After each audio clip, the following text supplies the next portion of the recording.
So I'll use this mic. Yes, this one's working.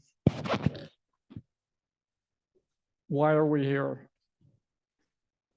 The President's House project, which I'm going to call an installation, has never really actually been discussed in a public event like this. But we're here for a special reason, which I will get to very quickly. But I want to give you a very, very short overview so that our two panelists can refer to this as necessary to understand the complexity of what we're about to engage in. In 2002, historian Edward Lawler researched the President's House, which no one seemed to be able to remember where it was even, because it had been torn down many years previously, and discovered where the house was, and most importantly, that George Washington kept slaves in it while he was president. Lawler's findings were published in 2002, and they inspired efforts to tell the story of the house in all its complexity. This was picked up by historians such as Gary Nash from California, and a very intense process ensued that brings us to this installation today. It involved the city of Philadelphia and led to an architectural competition, which was won by Kelly Maiello. And I can acknowledge that there's quite a few people from the Kelly Maiello firm, KMA Architects, who are here tonight. The installation was dedicated in December of 2010. So you can see I'm moving fast through the timeline. On March 27th, 2025, the President of the United States declared in an executive order the need to restore truth and sanity to American history. And that inspired, among other things, our comment on that, stating that the President's House and the other installations at Independence Park were neither untruthful nor were they insane. So we're continuing that effort here. There was a deadline, I believe, of the 17th of September for the changes, which of course has been ignored. And so we're all on tenterhooks about what, if anything, will actually happen. So this is a very important moment to think about this. And I want to end the substantive part of the introduction with a quotation from the National Park Service chief historian in 2002. His name was Dwight Picaithley. And this is from a letter that he wrote to Martha Aiken, who was the superintendent of Independence National Historical Park at the time, upon hearing of her reluctance to seize the opportunity that had been exposed by Lawler. Here, okay, so now the words are Dwight Picaithley's. The contradiction in the founding of the country between freedom and slavery becomes palpable when one actually crosses through a slave quarters site when entering a shrine to a major symbol of the abolition movement. How better to establish the proper historical context for understanding the Liberty Bell than by talking about the institution of slavery, and not the institution as a generalized phenomenon, but as lived by George Washington's slaves. The fact that Washington's slaves, Hercules and Oney Judge, sought and gained freedom from this very spot gives us interpretive opportunities other historic sites can only long for. This juxtaposition is an interpretive gift that can make the Liberty Bell experience much more meaningful to the visiting public. We will have missed a real educational opportunity if we do not act on this possibility. I think that's the most concise statement I have been able to find that set this thing in motion. And many people worked very hard to bring the installation into existence. Some are no longer alive, including Emmanuel Kelly, Charles Blockson, and Gary Nash, historian from California. Others, such as Roz McPherson, could not be with us tonight due to a conflict. This project has also inspired a book called Upon the Ruins of Liberty, written by Roger Aden and available through the Temple Press. It has inspired controversy from the beginning, which is, in my opinion, the difficult but ennobling consequence of actually living in a democracy. So that's the introduction. Now I'll introduce our panelists. Tonight we are fortunate to have with us two of the principals who made this project happen, Michael Coard and Troy Leonard. Many of their colleagues are with us here tonight. Michael Coard grew up in North Philadelphia, graduated from Masterman, BA, BS from Cheney University in poli-sci and English, JD from Ohio State University, where he was the president of the Black Law Students Association, founding member and chief strategist of Avenging the Ancestors Coalition, sometimes referred to as ATAC, declared a living legend by the City Council of Philadelphia. And he's a columnist and a radio personality in addition to teaching at Temple. He's also fundamentally a practicing lawyer handling mostly criminal cases. Troy Leonard grew up in Trenton, New Jersey, has a B.Arch at Temple, where he studied with me, among other people. I don't think that damaged him too badly. He has an M.Arch from Cornell. He is the president of Kelly Maiello Architects, which is now known as KMA. He teaches at Temple and taught at Penn and Jefferson and Drexel. Just one more thing. After the presentations, we will have questions, and Eli will be the keeper of the microphone. At the request of the panel and myself, Eli will hold on to the microphone, and we want to keep it moving. So please make your questions as concise as you possibly can. And we'd like to make sure that no question and the answer is more than about 2 minutes. So thank you very much, and let's welcome Michael Coard, who will be the first panelist.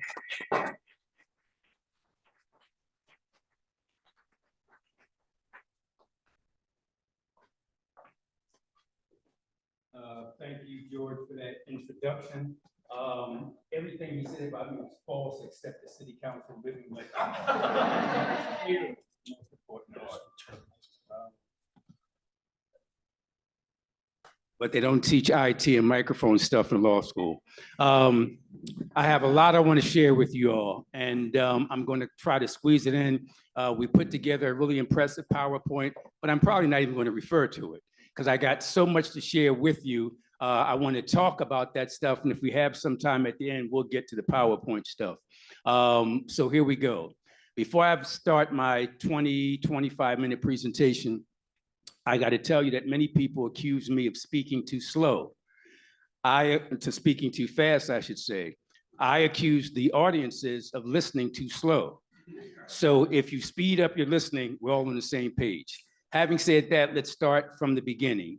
Back in 2002, a long 23 years ago, there was an article in the local newspaper indicating that the Liberty, and by the way, somebody will give me a heads up when I got 5 minutes left, because we'll be here for hours otherwise, so just give me 5 minutes and I'll know. 2002 article in the local newspaper indicating that the Liberty Bell Center then at 5th and Market was going to move 1 block west to 6th and Market because it was too cramped, it was too crowded, too congested there. At the time, I was a radio show host with Mary Mason. Anybody know anything about Black radio from the 80s forward? Mary Mason was the queen of Black talk radio. So I was working with her. So anytime she was unavailable, I'd sit in as a substitute host, a guest host. And I announced to the audience, the primarily Black audience, that the Liberty Bell Center was moving. They responded interesting, but not really relevant to us. Okay. Second thing we found out from this 2002 article is that the move from 5th and Market to 6th and Market is where America's first White House stood. Well, back in 1790, it wasn't called the first White House. It was actually called the Robert Morris Mansion, the Executive Mansion, the President's House. But based on the Federal Residency Act of 1790, it in effect served as America's first White House. Again, I relayed this to the Black audience, and they said interesting, but not really relevant. Then the third thing we found out, again, 2002, same article, is that the move of the Liberty Bell Center to 6th and Market, to America's first White House, is where George Washington enslaved Black men, women, and children. And I actually, in addition to being angry, and I pride myself on calling myself the angriest Black man in America. And if you know anything about James Baldwin, I took it from James Baldwin, who said to be Black and conscious in America is to be in a constant state of rage. You can't be Black and know about slavery. know about convict leasing, know about Jim Crow, know about sharecropping, know about mass incarceration, gerrymandering, police brutality, and not be angry. It's something wrong with you if you're not angry. So you have to do something about it. So that's why I pride myself on that anger, but it has to be constructive anger, productive anger. So when I found out that the issue of slavery was front and center right here in Philadelphia from 1790 to 1797, at America's first White House with George Washington, I was extremely angry. I was outraged. I felt betrayed. I went to Masterman, one of the greatest schools in the country. Nobody told me about that. I went to Cheney University, the oldest Black institution of higher learning in America. They didn't know about it. I went to Ohio State Law School, and Ohio State at the time had the biggest campus, biggest university on the planet with 60,000 students. Nobody ever talked about this. So here I am, 2002, after graduating from law school, while practicing law, and find out. And I was so outraged. And so was the audience at WHAT with Mary Mason. And so we decided to do something.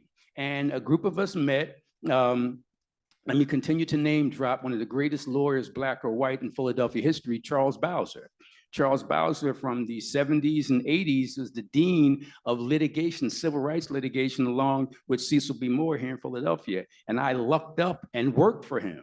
And I talked to Charles Bowser about it. I talked to a number of folks about it. And at the time, Charles Bowser had this magnificent law office near 16th and Locust. It was a reconverted mansion. And he allowed me to move into his office and use his law office. And from there, the sky's the limit. So anyway, I'm talking to him and people like him and trying to figure out what can we do. So in his magnificent conference room, I brought in about maybe 15, 20 local Black activists here in Philadelphia.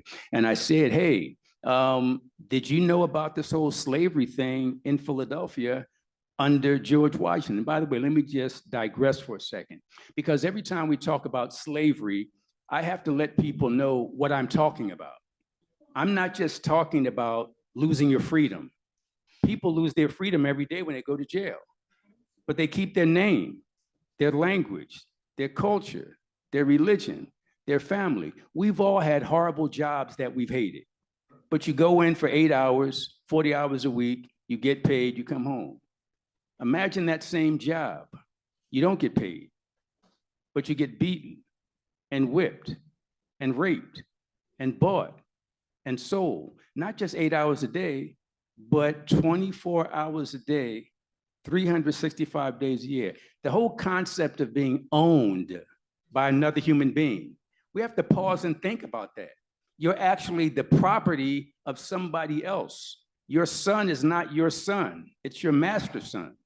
Your wife, your husband is not your spouse. The master can do with her whatever he wants. And very quickly, let me just give you an example of the horror of slavery.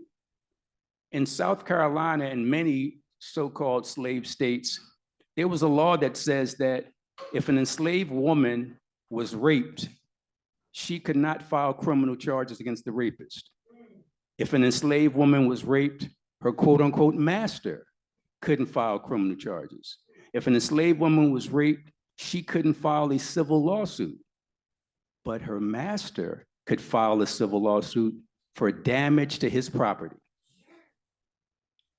I mean, lawyers sat in the room and wrote this stuff down, and legislators passed this. So I just want to impress upon you the horror and brutality of slavery. Imagine today you're here, let's say with your brother or sister, or mother or father, husband or wife, and Martians come from Mars, and they grab your husband, your wife, your brother or sister, and they take them to Mars. And for 346 years, and that's from 1619 to 1865 in America, but for 346 years, these people are now on Mars. They're not Martians because they didn't come from Mars. They're no longer Earthlings because they're not on the planet Earth. That was our existence. And the thing that America should appreciate about Black people is that we didn't become terrorists. I mean, think about that for a second. I can't imagine any other ethnic group that went through that hell, and then once they got a chance to get a gun, they didn't use it. I'm not advocating that, well, not out loud, but my point is the fact that we didn't do that speaks volumes to the humanity and humanness of Black people. But I digress, let me get back to the point. So when I talk about For example, we call our group Avenging the Ancestors Coalition, ATAC, Attack. And it's interesting because we began to get a lot of media coverage. And one of the first things reporters would say is, well, this whole avenge thing, doesn't that seem too angry? Doesn't it seem too confrontational? Code words for, doesn't it seem too black? And me remembering that I graduated from Masterman and got an English degree from Cheney, explained to them very slowly with small words that avenge and revenge are not synonymous. We're not revenging the Ancestors Coalition, we're avenging. And revenge and avenge are completely different. Revenge is to do the same bad thing to you that you did to me. Avenge is different. It's simply to help the victim of that bad thing. So that's why we're called attack. And it sounds good, attack. That sounds great. So let me get back to the point. And again, I do have a PowerPoint at the end. I might quickly go through it. And I have to, in fact, because Troy put it together and it's really impressive. And I don't want to waste this time. So I got to at least allude to it. But having said that, let me get to the point. I'm going to lay out the problem for the next 10 minutes, then most important, offer a solution. So the attack group founded in 2002 to avenge our enslaved ancestors. And we found out, many of us knew, that George Washington enslaved 316 Black men, women, and children at his Mount Vernon, Virginia plantation and illegally held 9 of them in Philadelphia. You might say, well, I understand that slavery was horrible, but you can't say it was illegal because slavery was legal in a land that became America beginning in 1619 and with the 13th Amendment, 1865. So even though it was harsh, it wasn't illegal. Well, in Pennsylvania, it was because there was something called the Gradual Abolition Act. And the Gradual Abolition Act was in 1780. Many of the Quakers in the legislature basically said this: slavery is a horrible thing. We don't like it. So we're going to have this thing where Black folks enslaved can be gradually freed. And how does that happen? George Washington, Joe Blow, bringing Black people enslaved into Pennsylvania, has them here for 6 straight months. They can now petition for their freedom at the end of the 6 months. So George Washington comes along in 1790. And what he does is he thinks he's skirting the law. He waits for shortly before the 6th month, maybe 5 months, 29 days, and takes the enslaved people across state lines, maybe back to Virginia, wherever, and then brings them back. So now the 6 months starts all over again. But remember what I said, this was in 1780. 8 years later, in 1788, there was an amendment to the Gradual Abolition Act, which said, hey, we're finding out that folks are trying to skirt the law. Now, if we find out you're doing this rotation thing, we're going to expedite the process of freeing the enslaved Black folks and penalize you. Well, George Washington went from being a law skirter to a law breaker. Not 34 convictions by felony, but still a lawbreaker nonetheless. So let me cut to the chase. So Attack is founded 2002, and we engage in the battle with the Independence National Historical Park staff and with the National Park Service. But before we did that, we did something really strategic, because even though we were and still are a blue-collar grassroots organization. I got a white collar as a lawyer, but trust me on this. A blue collar grassroots organization. We had a great strategy. What we did in 2002 was this. We got the history of the site, and the name Ed Lawler was mentioned. You can't talk about the site without talking about Ed Lawler. He was the historian who dug deep and found out stuff. And then there were other great historians, Charles Blockson and Dr. Molefe Asante and many others. And a group called the Ad Hoc Historians did some great work. So what Attack did was strategic. We took the information that they got. We called that the dusty old information from those dusty old history books. And we took that dusty information and converted it into cultural ammunition. Now we got the arguments that we need. So here's the strategy that we began this thing with. We got the names and titles of every Black elected official in Philadelphia. If you were a Black elected official in Philadelphia city government, you got a letter. If you were a Black elected official on the state level, but based in Philly, you got a letter. If you were a Black congressperson, but based in Philly, you got a letter. So we sent letters to everybody, 2-3 pages, explaining what the site was all about, And the first person to respond was Mayor John Street. And John Street sent this letter to us at the Charles Bowser Law Office and said, basically, wow, this is amazing. I never heard about this. I'm going to jumpstart this thing, make it official by putting together something called the Mayor's Oversight Commission and Committee. Mayor's Oversight Committee, he kicked in $1.5 million and made this activism legitimized. And once we got that, then we got folks on the congressional level, Bob Brady and at the time it was Ashaka Fatah, they kicked in 3.5. So now we're on the map. So it's ATTAC, it's the ad hoc historians, and from 2002, led by ATTAC for 8 years until December 15, 2010, we fought the good fight, and on that date, we have 5 minutes now coming up. All right, good. He said, don't worry about it. Be careful what you say, because you just might get it. But I am going to wrap this up. I was supposed to do it in 5 minutes. It'll be about 10, 12 minutes. So here's the thing. So we wrote to them. We got some money. We got this thing organized. And we fought for 8 years until December 15, 2010. On that date, the coldest day in Philadelphia history, it probably was minus 27 degrees. It was just freezing out there.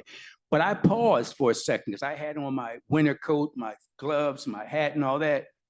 But my 9 enslaved ancestors didn't have that on their December 15. They were just basically beasts of burden. So anyway, my point is, so on December 15, 2010 was the grand opening of the first, I repeat, the first slavery memorial of its kind on federal property in the history of the United States of America, thanks to the genius of Kelly Maiello and that firm, because that outdoor exhibit, I like to tell people when I talk to audience like this who don't know that I came up with that design and I relayed it to them, but no, that was just, I was thinking about a kind of boring museum kind of thing, but this outdoor open air exhibit was just ingenious and everything was perfect until it wasn't. And it wasn't 15 years later in January of 2025, where the guy in the White House said he issued dozens of executive orders. And I can recite all of them to you, but all I have to say is that 99% were anti-Black. So this is the executive orders in January.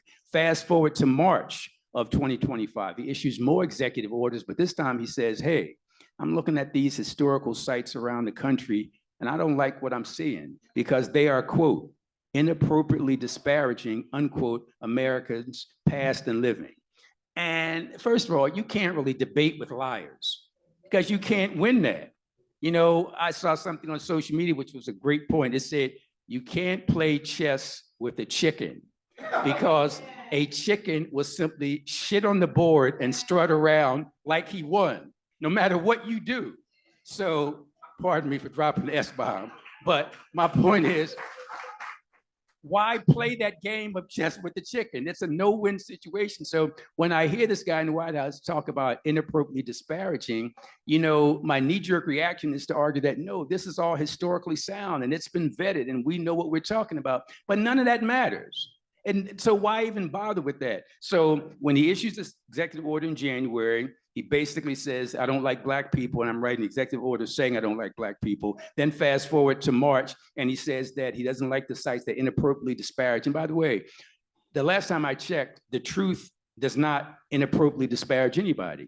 And there was nothing at these sites, and certainly in Philadelphia, that was false. In fact, there's an informational board, a group of panels going from the Market Street side southward, and there were at least 12, 13 items in that panel that he had a problem with. And one that he highlighted was the reference to the Fugitive Slave Act of 1793, that, by the way, George Washington signed in Philadelphia, a few blocks away from here at 6th and Market, basically penalizing white abolitionists beyond what they had been penalized for helping Black people to escape. So anyway, he signs the Graduate Abolition Act, and there's a board that talks about that. And the board lifts the first line of that act. And then in the background, you see about 3 or 4 Black men being beaten and whipped. So the guy in the White House administration seized on that imagery and said there's nothing in historical record that proves that Black people were beaten and whipped as a result of the Fugitive Slave Act. I almost dropped the F-bomb just now, but what? So what do you think happened to Black people during slavery before 1793 and after 1793? Some unspeakable stuff. So my point is, why even debate that? So this is March, and he issues this order about historical sites on federal property that inappropriately disparaged. So I talked about January executive orders, the March executive order dealing with the federal sites, and then in May, his Interior Department Secretary, by the way, whether I finish this or not in 5 minutes, I'm going to finish it because we really got to get to other stuff and I want to hear from you all. So in May of 2025, his Interior Department Secretary, Doug Burgum, targets 6th and Market, targets the president's house and basically says that in 120 days, this site could be shut down. 120 days was September 17. So on September 17, the site could have been shut down, but something interesting happened. You never want bad stuff to happen, but I'm kind of glad he did what he did because he poked the bear. There are folks who I've never met, Black, white, gay, straight, rich, poor, never met until the guy in the White House did this thing here. Because now folks are coming together. And folks who have nothing in common. I don't know if you all know Sam Katz, Republican who ran for mayor in Philly a couple times. Sam Katz and I disagree on 999,000 things. But there's one thing we agree upon, this. So this Black Pan-African revolutionary socialist Michael Coard standing next to Republican conservative Sam Katz calling for protection of this site. So what the guy in the White House did, he brought disparate groups together. This group now, if he hadn't done what he did, I wouldn't have met any of you. So the fact that he did that, now we've come together, he poked the bear and we're going to fight the good fight. Let me wrap this up by saying this. So once he did this, ATTAC, A-T-A-C, decided that it needed to expand. And you heard the name Roz McPherson. Roz McPherson was assigned by the city in early 2003, 2004 to basically kind of navigate this thing. And she and I happened to meet in August. Well, we knew each other from way back, but we happened to be at the president's house site one day, and we talked about what the guy in the White House, and by the way, I'll never call him president. I'll call him some other things, but for right now, since it's a G-rated audience, I'll just say the guy in the White House. So Roz and I said, we need to do something. And I said, we certainly do, but we got to expand it beyond this Black grassroots organization called ATTAC. So we reached out to different folks, to preservationists, to architects, to archaeologists, to tour guides, to media folks, reached out to all of them and said, hey, we need to do something. And they all agreed. So we formed an umbrella organization called President's House / Slavery Memorial Alliance. President's House / Slavery Memorial Alliance. And we held activist, progressive actions at that 6th and Market Street site beginning in August. And we had about 2 or 3 there. We've had public meetings at Zion Baptist Church, and please write this down. If you forget anything else I say, this group, this umbrella organization, President's House / Slavery Memorial Alliance, will be meeting this Monday, November 17, 6:30 p.m. at Mother Bethel AME. Please write that down because that site is critically important to the 6th and Market Street site. Monday, November 17, 6:30 p.m., Zion Baptist Church. And what we've done is this. We said, okay, we got archaeologists. Let's have a committee of archaeologists to help us. We have architects, we have preservationists, we have historians. So we're reaching out to anybody amongst those different groups to chair committees, so we can decide what to do. And the final thing I'll say is this, and I do mean the final thing. One of the strategies that this group came up with is everything we do has to be strategic. So we have an activist strategy. We don't just go out and raise hell for the sake of raising hell. We do it on a day where it's pertinent and effective. Activist strategy. We have a political strategy. And I'm kind of embarrassed to say that many of the elected officials, Black and white, are afraid to step up to the plate because they're afraid of the bully in the White House. And I learned from elementary school, the bully will continue to take your lunch money until you punch him in the nose. And once you punch him in the nose, he'll stop taking your lunch money. But these elected officials still keep giving up their lunch money every single day. But here's the thing, in connection with our political strategy, we get information from them on the down low. We've gotten them to do stuff for us that they don't want their fingerprints on, but it helps our agenda move forward. That's our political strategy. And our final strategy is our legal strategy. And the lawyers involved in this strategy asked me not to say too much. I could tell you all, but then I have to kill you, and I wanted to kill you, so I'm not going to tell you all. But suffice it to say that we have some of the best courtroom litigators on our legal team. We have some of the best law school professors on our legal team. And people say, well, if you got all this stuff, why didn't you file the lawsuit on September 17 or any time after? Well, the first rule of law, civil law, is that there has to be a harm. You know, there's no foul until there's a harm. The referee can't blow the whistle because you look like you're going to hit the guy in the head. You got to wait until you hit the guy in the head. So because so far the guy in the White House simply talked a good game, we have not suffered a harm. But I can tell you this, the bullets are loaded into the gun. And we're ready to go right across the street from 6th and Market to the federal courthouse and seek an injunction. And we have some really creative causes of action, which means legal theories. But again, we can't file until a response. I got about 3 hours more worth of information, but I don't think you have 3 hours to hear me. So in the final 30 seconds, let me just say this, folks. It's critically important. Let me just say one thing before I say the final thing. One thing, and this is really important. It's funny too. When I do my closing arguments in front of juries, we've found out from psychiatrists and psychologists that people tend to lose interest after 20 minutes. So we got to get everything in our 20 minutes of closing arguments. But my closing arguments are never 20 minutes. They're like 45 minutes. So what I do is this. I tell the jury, I'm only going to talk to you, ladies and gentlemen, for 15 to 20 minutes. And once I get to 13 minutes, I'll say, I got 5 more minutes left. And then once I get closer, I keep adding 5 minutes, 5 minutes. So by the time it's over, 20 minutes have been 45, and they never knew what hit them. And that's what I did with you all when I kept saying one more thing. I knew I didn't have one more thing, but you thought I did. So you continue to pay attention, say, maybe he'll finish now. But he will finish now by saying this. So Troy's going to get into more stuff, and I promise you, if we can, they're going to show my PowerPoint. But what we need to do is to make sure that that site at 6th and Market is not only protected, but enhanced. And not just enhanced, but replicated.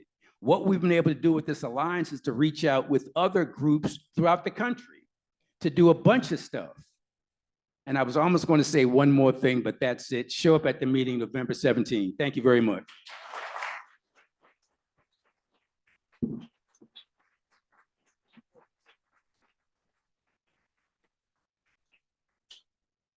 Thank you, Michael. I knew when I put this presentation together that you weren't going to use it, so that is perfectly okay.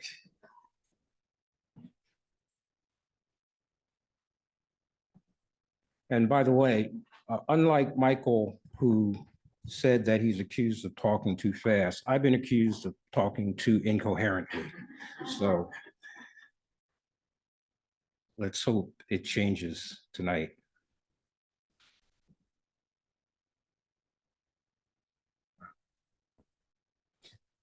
It's always an honor to be on a program with Michael. You know, we've done this before, although 15 years ago. I don't know if you remember, Michael, we gave a presentation at Philadelphia University at the time that the project was being designed, and it may have been under construction.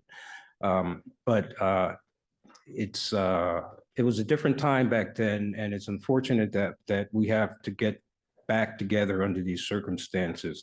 But I really do appreciate being able to share a stage with you. Thank you. He's always been a dedicated ambassador to activism. He's tough. He's always been tough. And an example of that is after the project was completed, we were having some problems with the monitors at the site. And Michael made sure that those monitors were going to be fixed. He was adamant about fixing the monitors, and we did that. So he was tough, but he's also very fair, and I always appreciate you for being that way. I'd also like to thank the members of DAG, in particular George Claflin, for inviting me here today. George mentioned that he was my professor at Temple back in 1981. That was a long time ago. You and Emmanuel Kelly were two of my first professors and turned out to be two of my closest professional friends. So thank you, George. And I don't know if you remember, I took one of your theory classes. It was very enjoyable, and I got a lot of quality sleep out of that. So thank you. No, I'm just kidding. George is a great professor and a great friend. Also, I'd like to thank David Brownlee and Eli Storch, along with George, for inviting me to participate on a joint statement that we made several weeks ago. It was eye-opening, and it was a pleasure to work with real professionals on that piece. And hopefully it made a difference. And I think it's partly why we're here tonight, because of the effort that was started back then. You know, this wasn't anticipated, being here tonight after 15 years. Looking back on some of the documents from the project and putting together this presentation, it really gave me a new perspective on what happened back then, what's transpired, and how the project has grown during those years. And it's given me an energized spirit, and it really led to this evening's presentation. And before I begin, I'd also like to give a special thanks to the members of KMA for being here. Thank you guys for your support.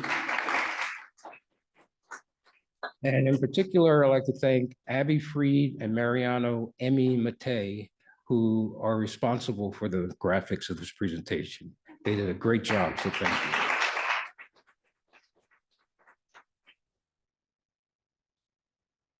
So in the article published by DAG and KMA, titled "There's Nothing Untrue or Insane About the President's House on Independence Mall," we state, one of America's boldest ideas was the eradication of slavery, and that's something to celebrate. It makes us proud to know that we have the honesty to acknowledge that it once existed, to share that knowledge, and to study its consequences. From 2007 to 2010, a design team led by Kelly Maiello Architects worked alongside a group of talented professionals from various fields, including historians, scholars, graphic designers, authors, artists, and videographers, each working together to create a memorial dedicated to the first 2 US presidents and 9 enslaved Africans who lived and worked together in a house near 6th and Market Street.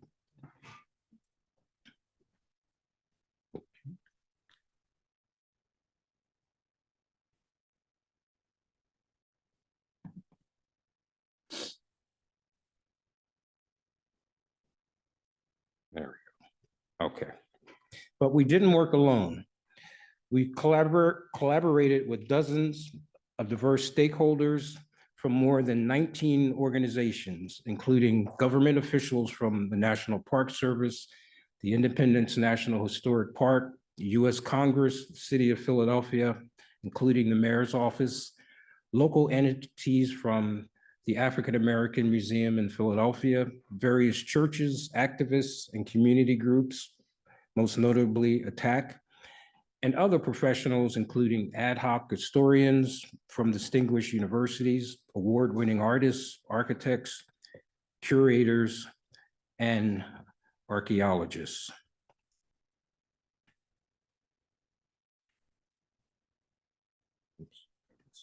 Issues. We assessed, oh, by the way, during that time, we held over 50 meetings. And each meeting was very contentious. We assessed debated, argued, and critically evaluated each issue, each idea, each phrase, and each word. And we were focused on the one question: how to represent and interpret the complex and conflicting history of a house where the meaning of freedom was debated while enslaved Africans were excluded from that debate. In the following slides, I'll provide a brief overview of the project's history, focusing on three critical design components. One, the discovery and incorporation of the archaeological fragments. Two, the tragic irony of the slave quarters. And three, the architectural fragments as a framework for the interpretive content. I'll hopefully show how debate, research, and compromise shape the design of each component and ultimately influence the project's outcome. There are three reasons why the President's House is an important site in American history and the history of slavery in America. Between 1790 to 1800, Philadelphia was our nation's capital. All three branches of the government were situated within one block of Independence Hall. Two, it was the first executive mansion, the first White House. And equally important,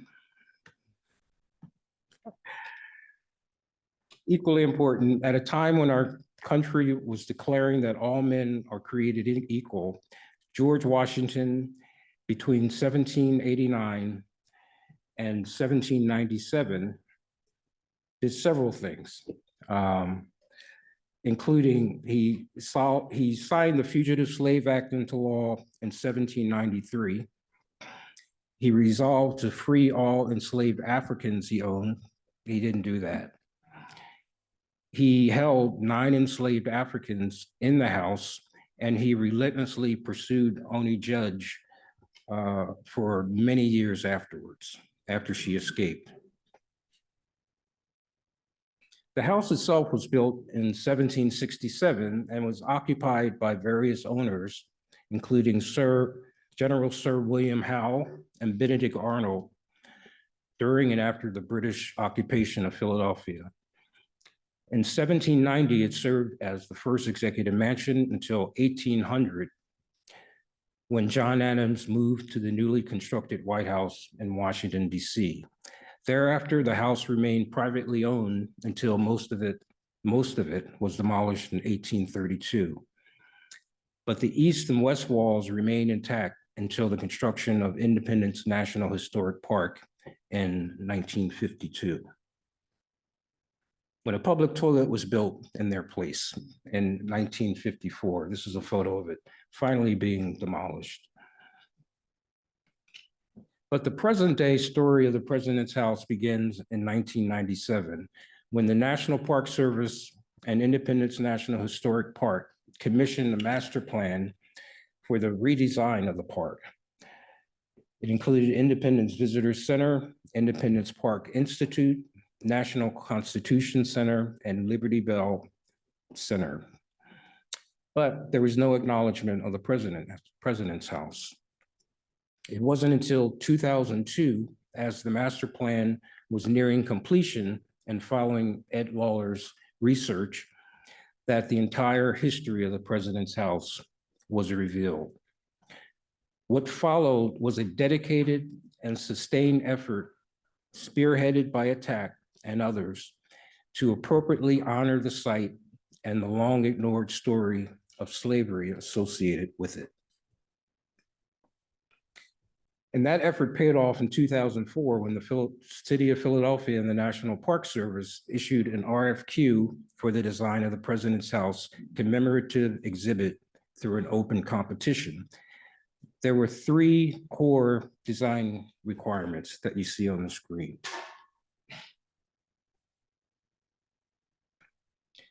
In response to those requirements, the KMA team articulated 3 key design challenges. To tackle the first 2 challenges, we asked, how can we recreate the physical house without any definitive construction documents or blueprints for the interior or exterior. And this image that you see here was included in the RFQ and is really the only thing that we were given in terms of the house, what it looked like in its footprint. There were a few speculative documents that were available, including this 1785 burnt house dimension floor plan. Some rendered floor plans and a Market Street elevation included in Ed Lawler's research. But this information was really incomplete, contradictory, and based on conjecture. So we chose to filter the historical data and create our own interpretation for the project. Our entry centered on 5 cultural values and 6 substantive themes. You can read those, but it's not absolutely important at this time.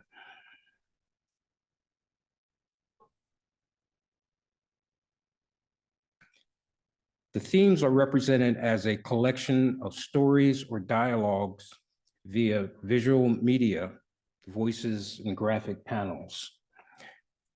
The stories are about those who lived in the house, the President Washington and Adams, their families, the servants, the indentured servants, and the 9 enslaved Africans.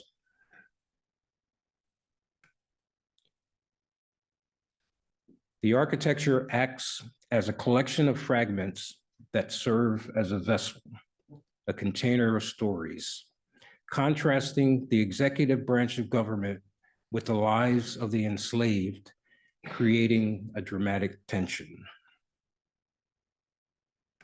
In each room, the fireplaces serve as a focal point around which to gather. The videos over the fireplaces and audio dramatize events, imagine discussions. Visitors experience the contradiction between freedom and slavery as they move through the formal spaces, hearing discussions of freedom and the establishment of the new government, then progressing to the workrooms of the house, where servants and slaves discuss freedom from their perspective. We submitted our entry, and 5 finalists were chosen to develop concept designs and models. The models were displayed at the National Constitution Center for several weeks, during which time the public cast hundreds of votes for their favorites. Not all were favorable.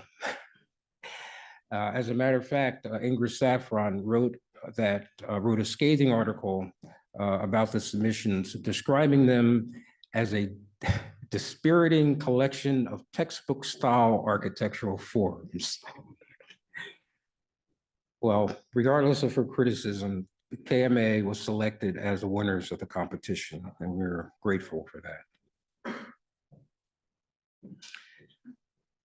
Well, the development of our design came to a screeching halt when in 2007, during an archaeological excavation of the site, fragments of the original house were discovered. Significant archaeological fragments included, you can see there, the bow window, parts of the bow window, an underground passageway, parts of the kitchen,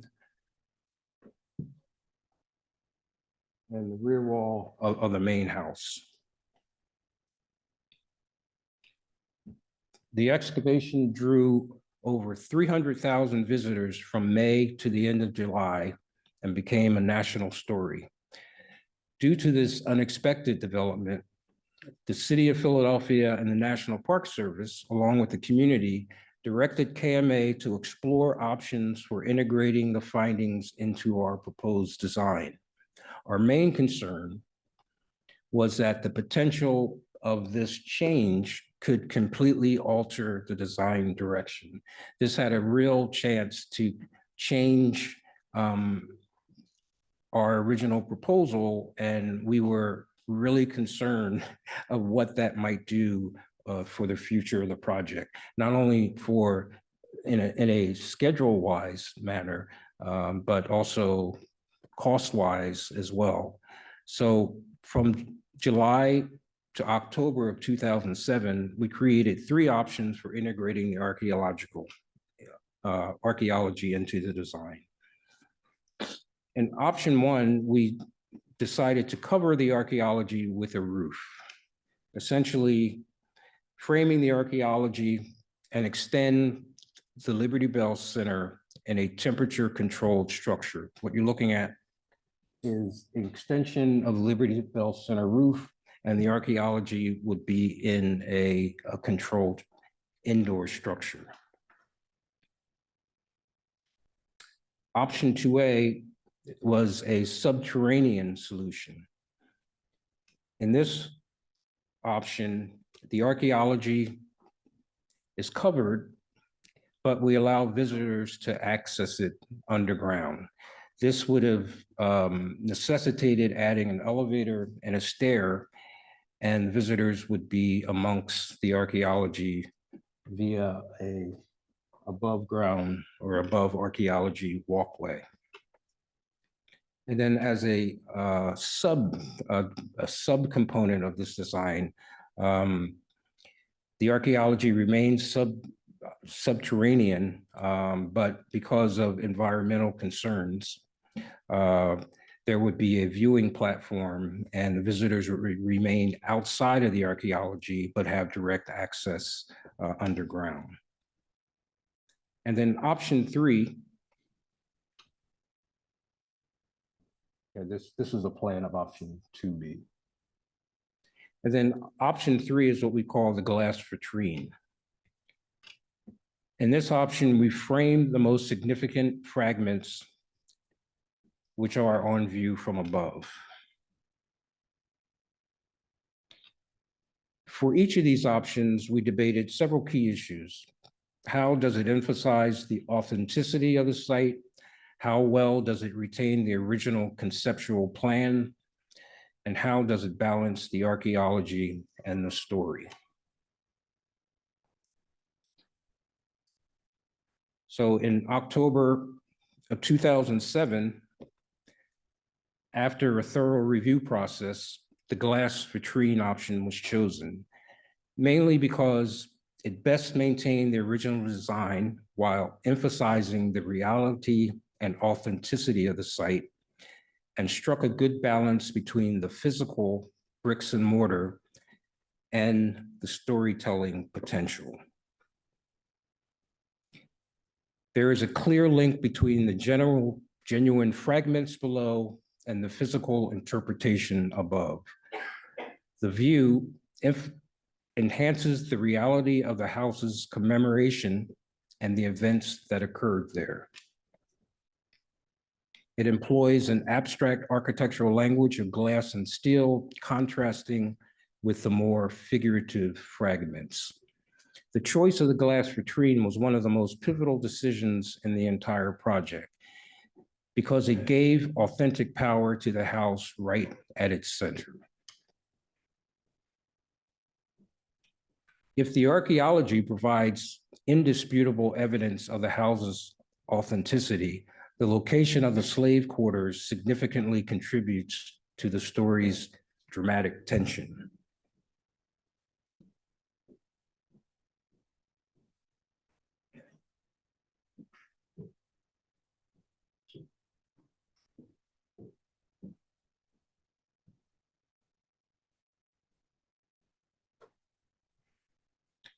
In 1700, Washington directed that a former smokehouse connected to the main house be extended and converted into lodging for stable workers.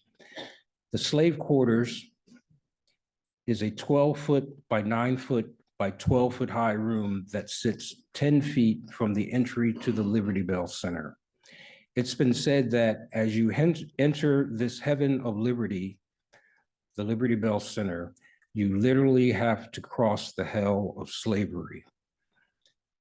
Much was debated for this particular component, such as, is it in the right location?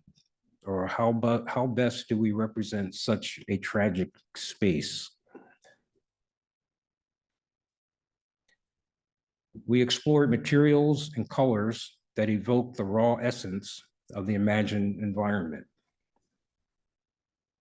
and worked with artist Ife Neuwu, who designed graphics of uplifting quotes, African names, and symbols that evoke both the spirit of the past and a hopeful future.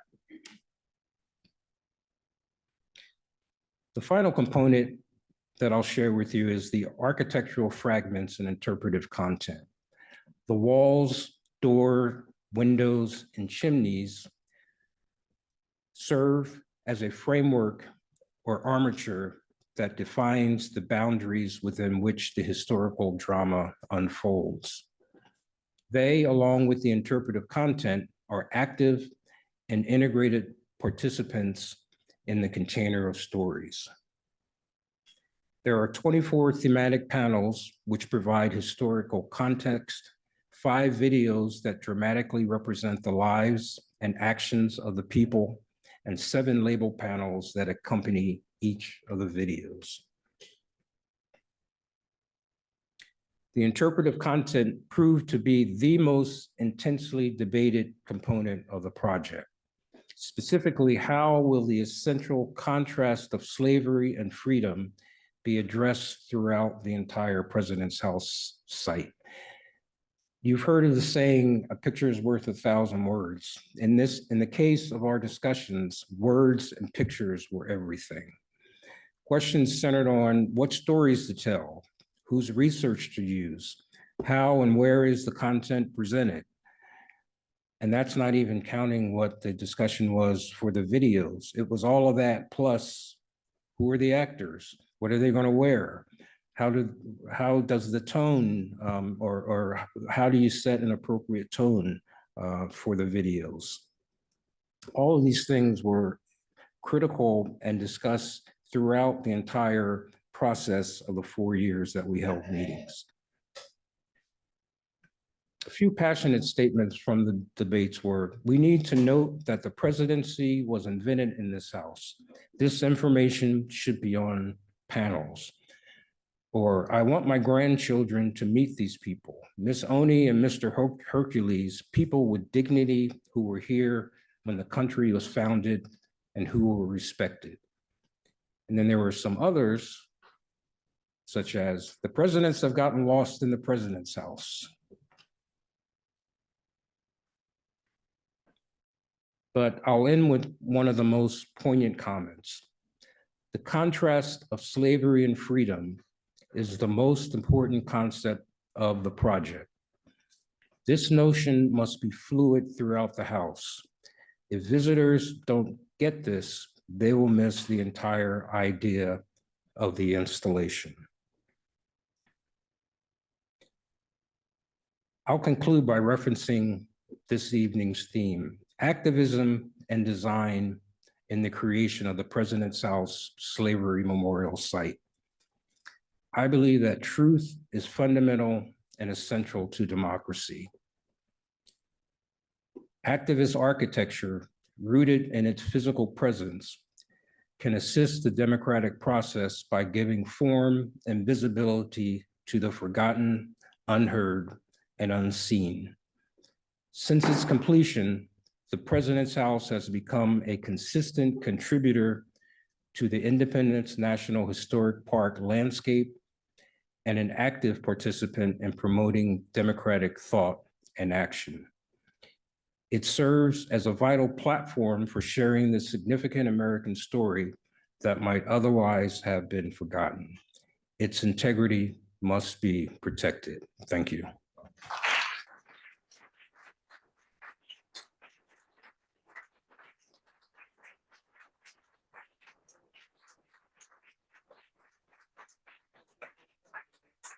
So thank you, Troy. Thank you, Michael. If you guys, we have a couple chairs up there and microphones for you. I will wander the room if there are questions. Feel free to put your hand up. I will try to get to as many as possible. Remembering, of course, that I will hang on to the microphone. Hi, practically speaking, next steps. What does the average concerned citizen do to make sure we continue to have this wonderful monument? Excellent question. And the short answer, and I really mean it this time, Short answer, attend the meeting at Mother Bethel AME Church, Monday, November 17, 6:30 p.m., 6th and Locust. That's critically important. There's a whole bunch of stuff I want to share with you, but we don't have time. Show up at the meeting. If you can't physically be there, we're also going to have it accessible via Zoom. Email us at atac.avengingtheancestors@gmail.com. I'm going to say that 3 more times. Email us at atac.avengingtheancestors@gmail.com. Actually, 1 more time. atac.avengingtheancestors@gmail.com. We'll send you the Zoom link. So if you can't be there physically, you can be there virtually. Great question. Thank you. But you got to do something, damn it. You got to do something. You're going to hold it. That's right. Fantastic presentations. Thank you to you both. I'm just curious, as somebody who moved to Philly in 2019, one thing I noticed was a lot of, tourists that come to the site. I speculate are people who are supporters of the gentleman, of the man you talk about, not gentleman. I'm kind of curious, like, what do you think should happen on the site to sort of protect that history and educate folks? Are there public lectures? What's the action? Great question. The guy in the White House put out what I call snitch QR codes. In other words, he has these QR codes at various federal historical sites, expecting people to report on what he describes as inappropriate disparaging of Americans past and present. But it blew up in his face. The folks who we otherwise would have thought, the people from Utah and from Oklahoma and from all across the country, looked at these sites, including 6th and Mark, and like, what the hell is your problem? This is simply telling America's story. And the reason why I say that's such a great question is because I would have assumed that the snitch codes would have been effective for what he was trying to do. But it blew up in his face so much that September 17 deadline came and went, not only because of the activism, but from the pushback from folks. And very quickly, and I do mean very quickly, I really mean it, the fact there are people, like I said, with Sam Katz, a Republican conservative, he and I disagree on almost everything else, but we agree that when it comes to American history, you got to tell the truth, the whole truth, nothing but the truth. If you want to make the argument that George Washington was a great general, make that argument. If you want to make the argument he was a great president, make that argument. But can you be a great human being when you hold 316 fellow human beings in brutal bondage under slavery? Just tell the good, the bad, and the ugly. Good evening, and thank you both for your presentations. I appreciate them from the legal point of view as well as the design point of view. I'm a Pratt alumna. But I have 2 questions. Are there other institutions in Philadelphia that are being challenged in this way, that are promoting African-American history? And are there other institutions around the nation that are suffering the same fate? I don't want to commandeer the mic, but yeah, I actually do want to commandeer the mic. I'll defer to Troy first, but I have a response to that. All right, he said, go ahead and give it. Yeah, thank you very much. The check's in the mail. Here's the answer. There's references to other sites in Philadelphia, yes. And there's some other sites that have been targeted across the country. You ought to go to a site by a group called SOS, Save Our Signs. And SOS has actually reached out to almost everybody who could be affected and basically said this: we want citizens to document the sites so that we can find out if any changes have been done. So to answer your question more specifically, go to the Save Our Signs SOS website and they'll explain everything. And by the way, my attack group has collaborated with Save Our Signs. And Save Our Signs is primarily librarians, a group of librarians who said, hey, we're not, radical revolutionaries, but we want to tell the truth about American history. So these quote unquote boring librarians have put together an interactive solution to the problems of the guy in the White House. So your answer can be direct it to them, go to the website, they have a list of everybody who's been targeted, what has changed, what hasn't changed. I'll add to that by saying, as the architects, we have all of the documents. We have all of the panels, all of the text, everything about the project is documented digitally. So if it's needed for any reason, we have it. The models that you saw during my presentation were made in anticipation of donating it to Faye Anderson, who is a activist and historian, and she runs a website called President's House AI. She's been working on a project to bring to life digitally the history of the President's House, along with avatars of each of the 9 enslaved Africans. So the model that you saw tonight will be part of that presentation, and anything else that we can do to contribute to the cause, we're more than willing to do so. presidentshouse.ai. And by the way, folks, I wasn't on the phone talking to my friends. I'm live streaming this event. So if anybody saw me with my phone out, honestly, that's what I was doing, and ordering a vegan pizza, but that's over the store.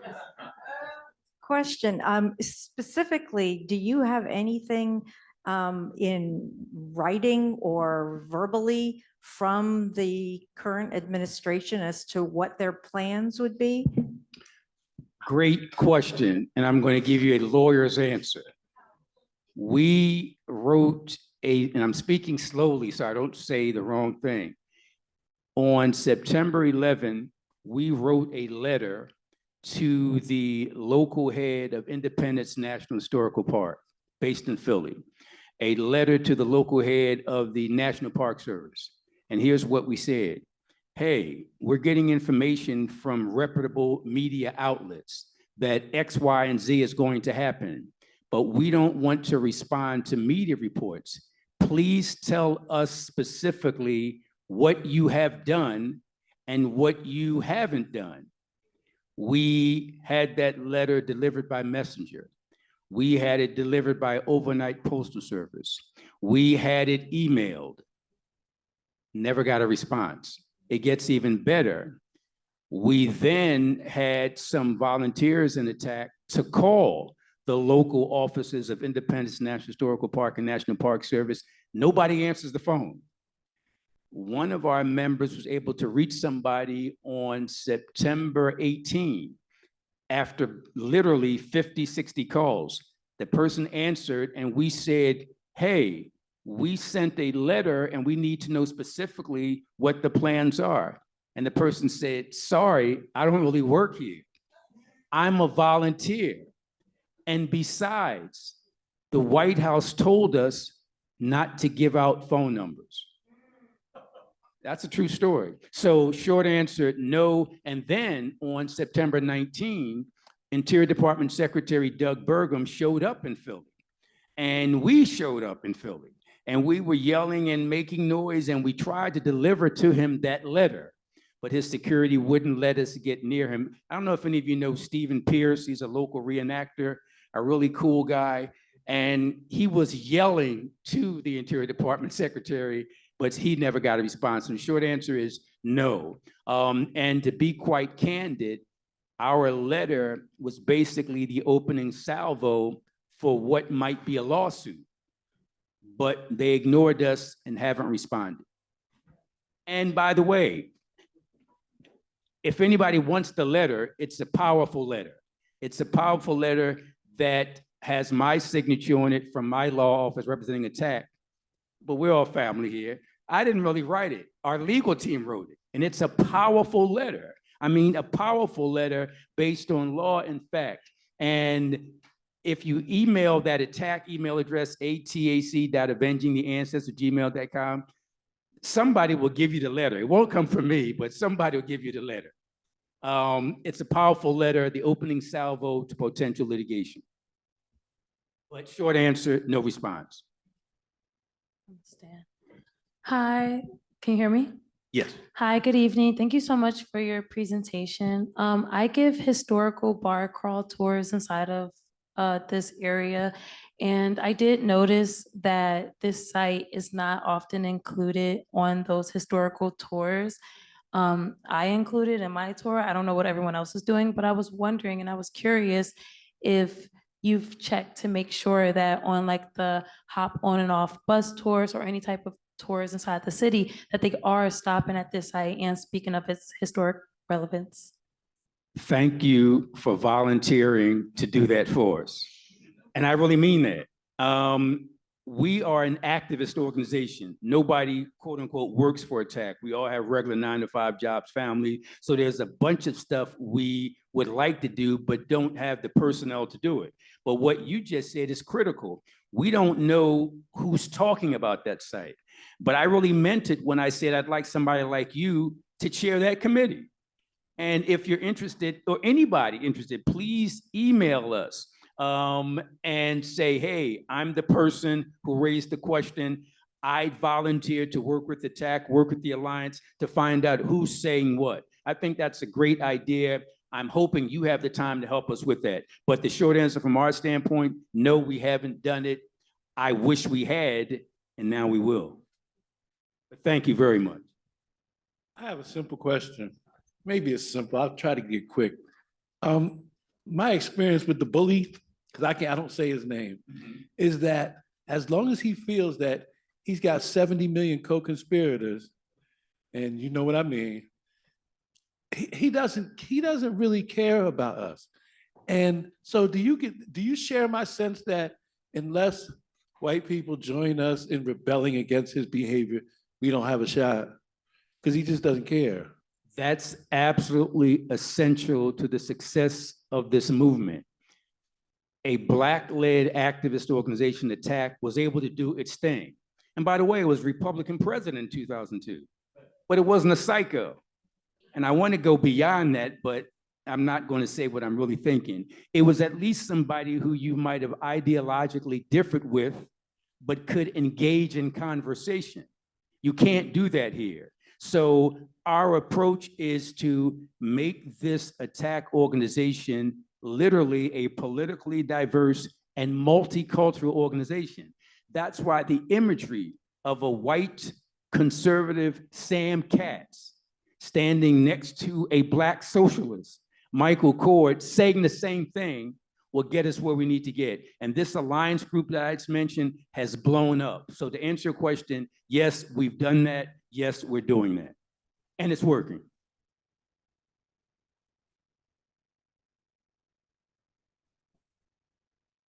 Hello, how you doing? Michael, I definitely want to get on your email list. And the next thing I want to ask you, will you also tackle that wreck playground that's in South Philly, where they had the remains of slavery bones and they already built on it, it's supposed to be remains from Mother Bethel Church? And my prayer is that it should be a map where you actually see the different areas of where the slavery bones are located and what was built on top of them, because death always speaks from the grave. Very, very quickly. And I really, really mean it this time. Yes, she's talking about the Bethel Burying Ground, 4th and Catherine, South Philly, where it was discovered several years ago that the remains, and this is unbelievable, the remains of up to 5,000 Black men, women, and children are buried under a trash dump and a playground in South Philly. 5,000 Black folks there. And these folks were from Mother Bethel, many of them, most of them, because what the great Bishop Richard Allen decided to do is that because at the time, Black folks couldn't be buried in Philadelphia proper in public cemeteries. Who the hell does that? I mean, that's racism on steroids. Okay, we're not going to sit in the same bus but we're all dead now. We can be in the same cemetery. So Mother Bethel did an ingenious thing, raised money, and had their own damn cemetery.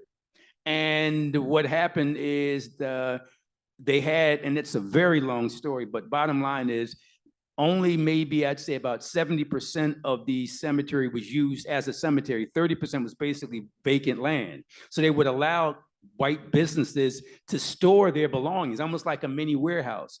But some of the white businesses began to turn into a trash dump. And once they began to pile trash and garbage, the city declared it unfit.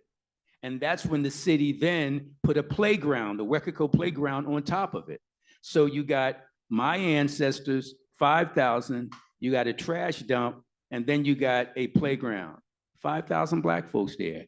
The city under the mayor, the former mayor, decided to do something about it, and I got to give Kenny credit on it. He started a committee, and we've made tremendous progress.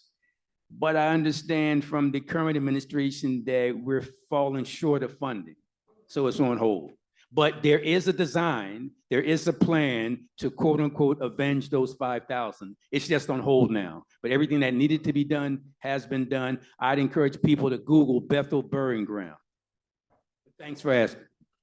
One architectural question for you two. I'm curious, in some of the renderings you were showing much taller chimneys. Were they reduced for cost or structure, or what was the conversation behind that? Yes, yes, and yes. I mean, we went through several iterations of all of the fragments, including the chimneys. And we really wanted the chimneys to stand out as markers from far away, so that when you approach the site, you could sort of see where they were. And they're familiar parts of a house that everyone recognizes. So it was a balancing act between how high can we go? I mean, the original design, I think they were 3 stories high in that very first rendering that I showed. It was quickly determined that that was probably a little bit too high just for cost and practicality.